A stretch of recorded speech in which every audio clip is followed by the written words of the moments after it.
কে জানতো এটা দিয়ে আগুন ধরানো যায়? ওয়াও!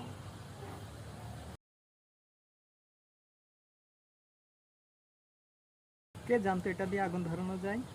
আগুন কেন লাগলো জানো? জাম্বুরার এই খোসার মধ্যে দেখবা হচ্ছে ছোট ছোট একটু ঘামাচির মতো দেখা যায়, ঠিক আছে? এই ঘামাচির মধ্যে থাকে হচ্ছে লিমোনিন। লিমোনিন হচ্ছে একটা রাসায়নিক দাহ্য পদার্থ। এই দাহ্য পদার্থটা কি করে, যখন আগুনের সংস্পর্শে আসলো তখন সেখানে কি করলো, তখন একটা সেখানে ফ্ল্যাশের মতো সৃষ্টি হলো। যখন ঠোঁটে লাগে তখনও দেখবা যে ঠোঁটের সাথে একটু জ্বালাপোড়া করে তিত্তির করে। তো আগে জানতাম যে শুধুমাত্র এই যে এখান থেকে যে পানিটা বের হয় সেটা আমরা পানি ভাবতাম, কিন্তু এটা পানি না, এটা হচ্ছে তৈলাক্ত পদার্থ, ইসেনশিয়াল অয়েল। যার জন্য কি সেখান থেকে দেখা যাচ্ছে কমলা লেবু টাইপের জাম্বুরা প্রত্যেকটা জিনিসের কি আসে, একটু সুগন্ধি বের হয়, ঠিক আছে? সুগন্ধ ছড়ায়। এছাড়া আরও কী কাজ করে, এটা আমাদের চোখে গেলে চোখেও জ্বালাপোড়া করে। এর মধ্যে থেকে আরও অ্যাসিডিক টাইপের কোনো কিছু বের হয়, সাইট্রিক অ্যাসিড বের হয়। তো এগুলো আমাদের চোখে গেলে চোখের সংস্পর্শে আসলে চোখ জ্বালাপোড়া করে।